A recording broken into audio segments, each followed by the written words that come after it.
बिस्मिल्लाहिर्रहमानिर्रहीम। अस्सलामुअलैकुम वरहमतुल्लाहि वबरकातुहू।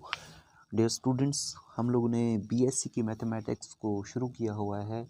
बीएससी में जो वेक्टर एनालिसिस की बुक है उसका हम लोगों ने लास्ट चैप्टर, जिसको डिफरेंशियल ऑपरेटर्स कहते हैं, वो शुरू किया हुआ है। मेरी बुक में ये चैप्टर नंबर 5 है। पाकिस्तान की कोई भी यूनिवर्सिटी हो या फॉरेन कंट्री की बीएससी या बीएस या एडीपी का जो कोर्स होता है उसमें ये चाहे एनुअल सिस्टम हो चाहे सेमेस्टर सिस्टम हो, वहाँ पे ये कोर्स लाजमी पढ़ाया जाता है। ठीक है, तो चैप्टर नंबर 5 के डिफरेंशियल ऑपरेटर की मैं अपनी बुक, जो मेरे पास बुक है, उसमें ये चैप्टर नंबर 5 है।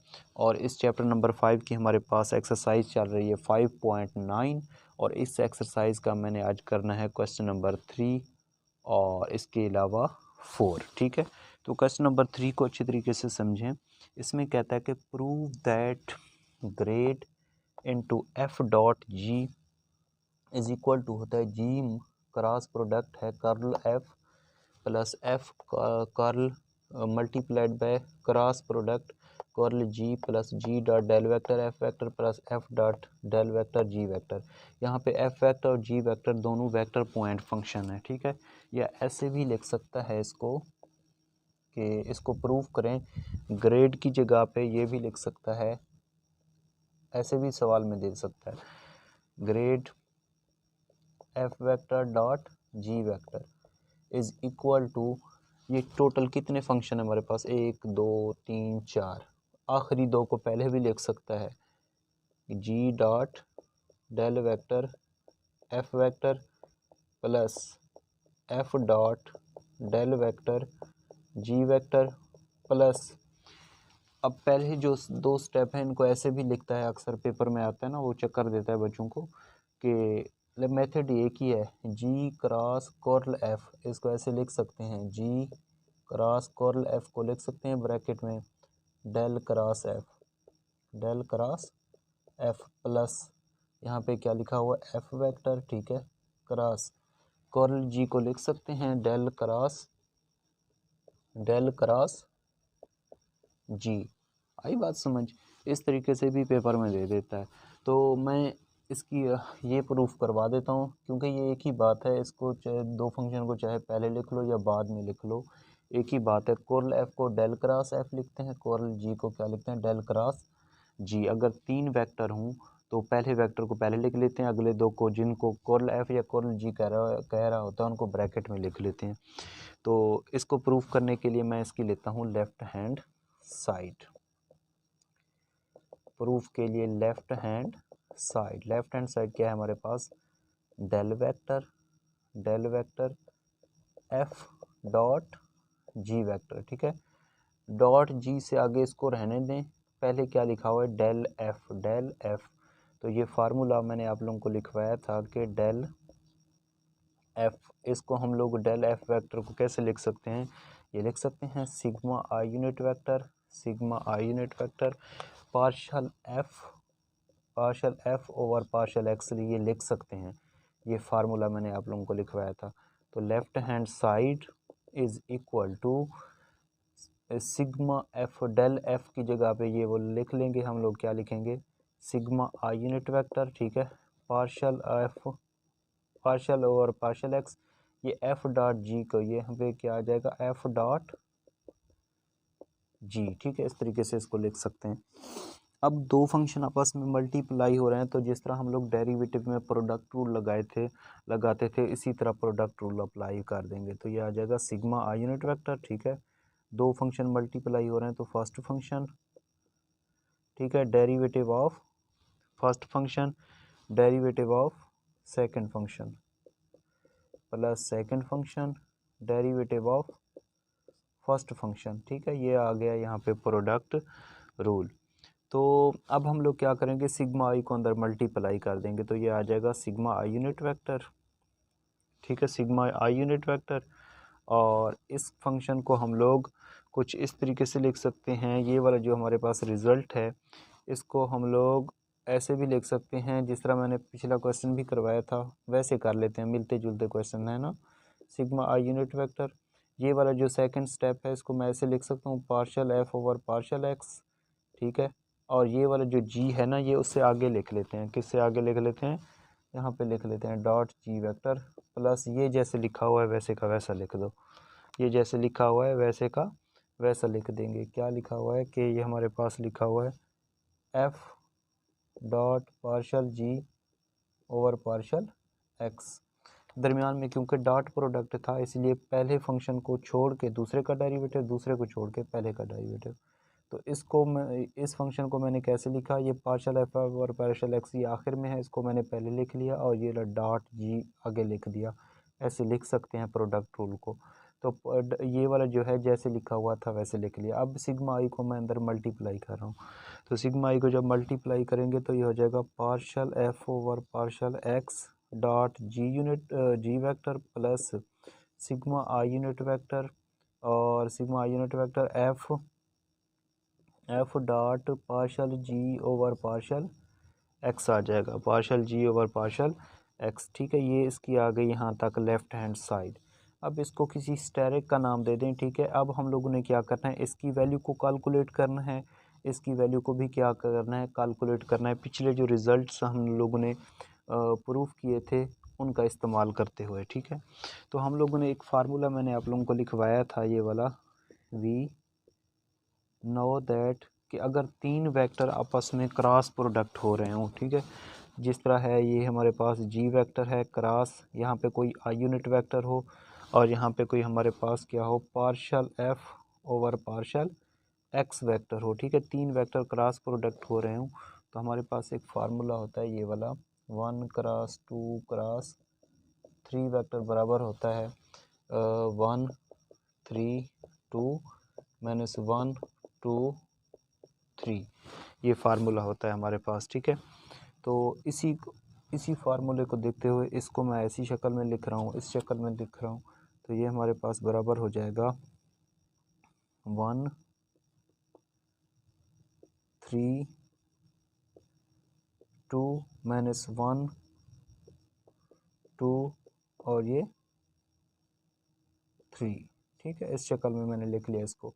उसके बाद हम लोगों ने इसकी वैल्यू निकालनी है, इसकी निकालनी है। ठीक है, तो ये मैंने इसका इस तरफ क्या लेफ़्ट हैंड साइड पे आएगा तो क्या हो जाएगा, प्लस का हो जाएगा। लेफ़्ट हैंड साइड पे आएगा तो क्या हो जाएगा, प्लस का हो जाएगा। ठीक है, तो इसकी वैल्यू जब निकालेंगे तो ये माइनस का लेफ़्ट हैंड साइड पे प्लस का हो जाएगा। तो इसको लिखेंगे इम्प्लाइज दैट, ये वाला वैसे का वैसा क्या लिखा हुआ है, G vector dot partial F over partial x unit vector is equal to, ये माइनस का उधर क्या हो जाएगा, प्लस का, तो इसको मैं ऐसे लिख रहा हूँ। ये आ जाएगा जी वेक्टर क्रॉस प्रोडक्ट आई unit vector cross product partial F over partial x plus ये आ जाएगा जी डॉट आई यूनिट वेक्टर और यहाँ पे लिखेंगे partial F over partial x. ठीक है, इस तरीके से इसको लिख लेंगे। अब हम लोग क्या करते हैं, इसको इस पे अप्लाई कर देते हैं, सिग्मा अप्लाई कर देते हैं बोथ साइड, सिग्मा अप्लाई कर देते हैं बोथ साइड। तो ये आ जाएगा sigma G dot partial F over partial X I unit vector, इस पे सिग्मा अप्लाई करेंगे तो ये आ जाएगा sigma G vector cross product आई unit vector cross product partial F over partial x plus sigma G dot आई unit vector और ये हो जाएगा partial F vector over partial X vector. ठीक है, अब थोड़ा सा आप लोगों ने इस पे गौर करना है। ठीक है, कि मैं इसको किस तरीके से लिख रहा हूँ। ये वाला जो हमारे पास रिज़ल्ट है ना, इसकी हम लोगों ने ये वाली वैल्यू फाइंड आउट करनी थी ना। ठीक है, ये वाली वैल्यू फाइंड आउट करनी थी। तो इसको हम लोग ऐसे भी लिख सकते हैं, ये वाला जो आई है इसके साथ मिला दें तो क्या हो जाएगा, सिग्मा आई यूनिट वेक्टर। ठीक है, सिग्मा आई यूनिट वेक्टर, यहाँ पे इसको चाहे पहले लिख दो पार्शल एफ वेक्टर और partial x dot G vector. ठीक है, इसको ऐसे लिख सकते हैं ना। तो उसके बाद ये sigma i partial F over partial x, ये किसके बराबर होता है, इसको हम लोग ऐसे भी लिख सकते हैं। इस रिज़ल्ट को अगर हम लोग लिखना चाहें कि ये हमारे पास जी वेक्टर है, ठीक है, क्रॉस प्रोडक्ट बाकी को सारे को कंबाइन कर लो, क्या लिखा हुआ है, sigma i partial F over partial x plus, इसमें से हम लोग क्या करते हैं, इसमें से हम लोग ये वाला जो रिज़ल्ट है एफ फंक्शन है इसको बाहर लिख देते हैं, ठीक है। इसको ऐसे लिख सकते हैं जी डॉट ये वाला सिग्मा इसके साथ मिला देंगे, sigma i unit vector partial over partial x, और यहाँ पे एफ वेक्टर बाहर लिख दें। तो ये हमारे पास इज इक्वल टू हो जाएगा जी वेक्टर क्रॉस प्रोडक्ट, ये वाला जो रिज़ल्ट होता है ये हमारे पास किसके बराबर होता है, डेल क्रॉस एफ वेक्टर के, प्लस जी डॉट ये वाला जो रिज़ल्ट है किसके बराबर होता है, डेल वेक्टर के, और यहाँ पे क्या आ जाएगा, बाहर हमारे पास एफ वेक्टर आ जाएगा, ठीक है। तो ये हमारे पास इसकी क्या आ जाएगी, वैल्यू आ जाएगी, क्योंकि हम लोगों ने इस तरह की शक्ल में लेके आना है ना रिज़ल्ट को, तो इस वजह से ये आ जाएगा। उसके बाद हमारे पास क्या है, अगर यहाँ पे क्रॉस का साइन हो, इसका क्या हो, यहाँ पे क्रॉस का साइन हो, तो साफ ज़ाहिर है फिर आगे भी कितना हो जाएगा, क्रॉस का साइन आता जाएगा, कौन सा साइन आता जाएगा, क्रॉस का साइन आता जाएगा, ठीक है। तो ये इसकी आ जाएगी राइट हैंड साइड आ जाएगी, ठीक है। ये हम लोगों ने प्रूव कर ली। अब इसी को हम लोग क्या करेंगे, पुट कर देंगे किस में, स्टेरिक में, किस में पुट कर देंगे, इस स्टेरिक में पुट कर देंगे। जब पुट करेंगे इसकी जगह पे तो हमारे पास ये साइड आ जाएगी, ठीक है। अगर इसी तरह यहाँ पे आप लोग थोड़ा सा गौर करें, यहाँ पे f का फंक्शन है, यहाँ पे g का फंक्शन है, ठीक है। लेकिन राइट हैंड साइड ये सेकंड टर्म है कि पार्शियल डेरिवेटिव के साथ यहाँ पे g का फंक्शन है और ये f का फंक्शन है। तो आप लोग को जब नेक्स्ट करेंगे प्लस इसके साथ जहाँ पे g है वहाँ पे f लिख दो, जहाँ पे f है वहाँ पे g लिख दो, तो वो दूसरा आप लोगों के पास रिज़ल्ट आ जाएगा। देखें, गौर करें इस पे,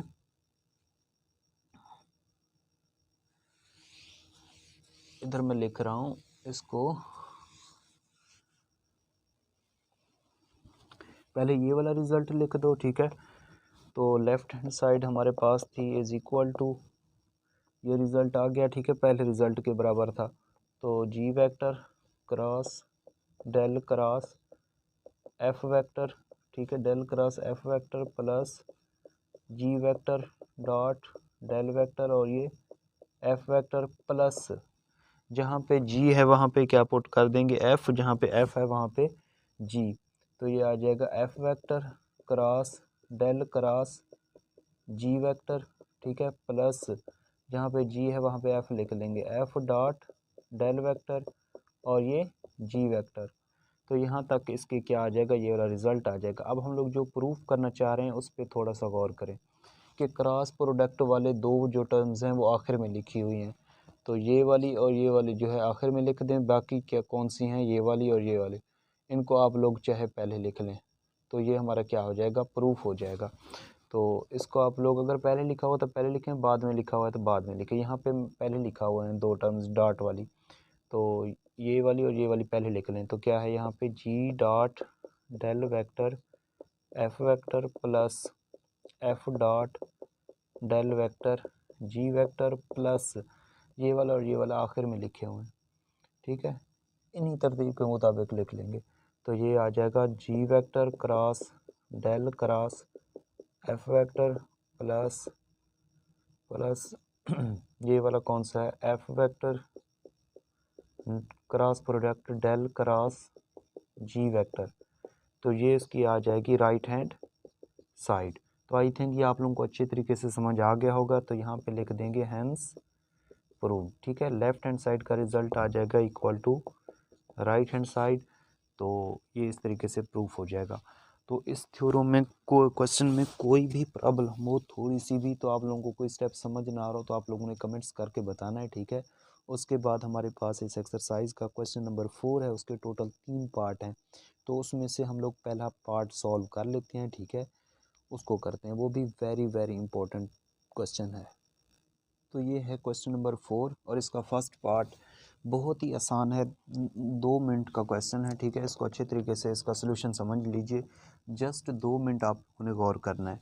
if R vector is equal to है x i plus y j plus z k, वो कहता है and A is a constant vector, A कोई कांस्टेंट वेक्टर है, show that grad into A dot R vector, A vector dot R vector is equal to है A vector के।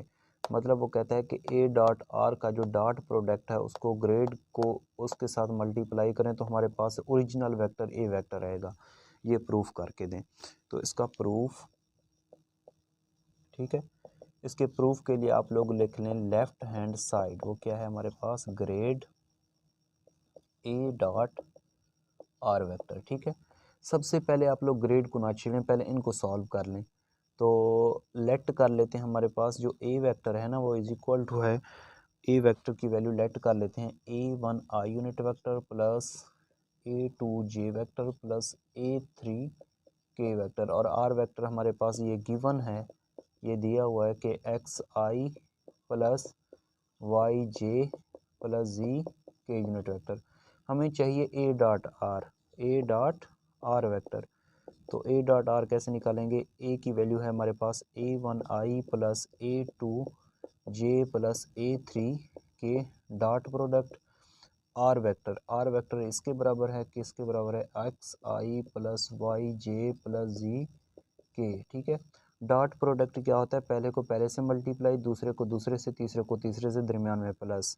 तो ये आ जाएगा A1 x से मल्टीप्लाई होगा A1x, और इसके साथ यूनिट वेक्टर कौन से हैं, I डॉट आई प्लस दूसरा दूसरे से मल्टीप्लाई होगा तो A2y आ जाएगा। ठीक है, और यहाँ पे लिखेंगे J dot J plus A3z। ठीक है, और यहाँ पे आ जाएगा K डॉट के।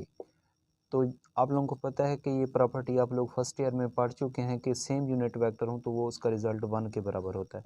तो A1x 1 plus A2y 1 plus A3z ये भी 1 के बराबर। तो यहाँ पे आ जाएगा A1x plus A2y plus A3z, ये हमारे पास आ जाएगा A डॉट आर का रिज़ल्ट आ जाएगा। ठीक है, A डॉट आर का रिज़ल्ट आ गया। अब इसकी ले लेते हैं left hand side. Now left hand side हमारे पास क्या है, ग्रेड ए डॉट आर के बराबर। ग्रेड आप लोगों को पता है ये इसके बराबर होता है, ग्रेड किसके बराबर होता है, इसका जो रिज़ल्ट है ग्रेड को हम लोग लिख सकते हैं डेल वेक्टर भी लिख सकते हैं, क्या लिख सकते हैं, डेल वेक्टर। और ये क्या है, ए डॉट आर वेक्टर। अब ग्रेड की वैल्यू आप लोगों को मैंने कई दफ़ा लिखवाई है, पिछले क्वेश्चन में भी लिखवाई है कि ग्रेड को हम लोग लिख सकते हैं लेफ्ट हैंड साइड, ग्रेड की वैल्यू होती है i unit vector partial over partial x plus j unit vector partial over partial y plus k unit vector partial over partial z, और डॉट, यहाँ वो डॉट नहीं है बल्कि क्या लिखा हुआ है, A dot R vector, A dot R vector. तो ये आ जाएगा i unit vector partial over partial x plus j unit vector partial over partial y plus k unit vector partial over partial z. ठीक है, A dot R का result किसके बराबर आया, ये वाला आया, कितना है, A1x plus A2y plus A3z। पहले इस सारे का x के लिहाज से पार्शियल डेरिवेटिव लेंगे, फिर y के लिहाज से, फिर z के लिहाज से। तो ये आ जाएगा i unit vector partial over partial x, ये सारा जो है पार्शियल डेरिवेटिव से आगे मल्टीप्लाई हो जाएगा, A1x plus A2y plus A3z plus j unit vector partial over partial y, ये सारा मल्टीप्लाई हो जाएगा, A1x plus A2y plus A3z plus k unit vector partial over partial z, ये आ जाएगा A1x plus A2y plus A3z is equal to i unit vector. इस सारे का x के लिहाज से पार्शियल डेरिवेटिव लेंगे तो ये A1 आ जाएगा, x कितना हो जाएगा 1, ये भी 0 हो जाएगा, ये भी 0 हो जाएगा, क्योंकि हम लोग x के लिहाज से पार्शियल डेरिवेटिव ले रहे हैं, तो ये एज ए कांस्टेंट ट्रीट होंगे। तो प्लस जे यूनिट वेक्टर, इसका पार्शियल डेरिवेटिव लेंगे y के लिहाज से तो ये 0 हो जाएगा, ये भी 0 हो जाएगा, 0 प्लस 0 प्लस A2y का partial derivative partial y over partial y किसके बराबर हो जाएगा 1 के, प्लस के यूनिट वेक्टर। ठीक है, इसका z के लिहाज से पार्शियल डेरिवेटिव लेंगे, ये भी 0, ये भी 0, क्योंकि इसमें z है ही नहीं, प्लस A3 कांस्टेंट है, z का पार्शियल डेरिवेटिव क्या होगा 1। तो हमारे पास आ जाएगा A1i plus A2j plus A3 के यूनिट वेक्टर आ जाएगा, इसको जब सॉल्व करेंगे, क्योंकि 0 को ऐड करें कोई फ़र्क नहीं पड़ेगा, A1 प्लस 0 A1 आ जाएगा। तो ये सारा रिज़ल्ट हमारे पास, इसको आप लोग 1 का नाम दे दें, ठीक है। बाय इक्वेशन नंबर 1 से ये किसके बराबर है, ए वेक्टर के बराबर है। तो लेफ़्ट हैंड साइड का रिज़ल्ट आया ए के बराबर, यही हमारे ने प्रूव करना था। तो ये उसकी आ जाएगी राइट हैंड साइड। तो left hand side is equal to right hand side. ये अब आप लोगों के लिए लिखना बहुत ही आसान होता है, हैंस प्रूव्ड, साबित हो गया, ठीक है। तो आई थिंक आप लोगों को क्वेश्चन नंबर 4 का 1 पार्ट भी अच्छे तरीके से समझ आ गया होगा, ठीक है। तो आज के इस लेक्चर में कोई भी कन्फ्यूजन हो आप लोगों ने कमेंट्स करके मुझे लाजमी बताना है, ठीक है। तो इंशाल्लाह ताला नेक्स्ट लेक्चर में आप लोगों ने इस एक्सरसाइज के बकिया क्वेश्चन को सॉल्व करना है। अगर आप लोगों को एफएससी, बीएससी, एमएससी कोई भी ऐसी क्लास है जिसमें मैथ में प्रॉब्लम है, और अगर आप लोग ऑनलाइन तैयारी करना चाहें तो मुझसे लाजमी रब्ता कीजिए। डिस्क्रिप्शन में मेरा कॉन्टैक्ट नंबर दिया होता है, और अपने दोस्तों को भी इन्फॉर्म कीजिए। 100% तैयारी करने के लिए मुझसे रब्ता कीजिए। अपना ख्याल रखिएगा, दुआओं में याद रखिएगा। अल्लाह हाफिज़।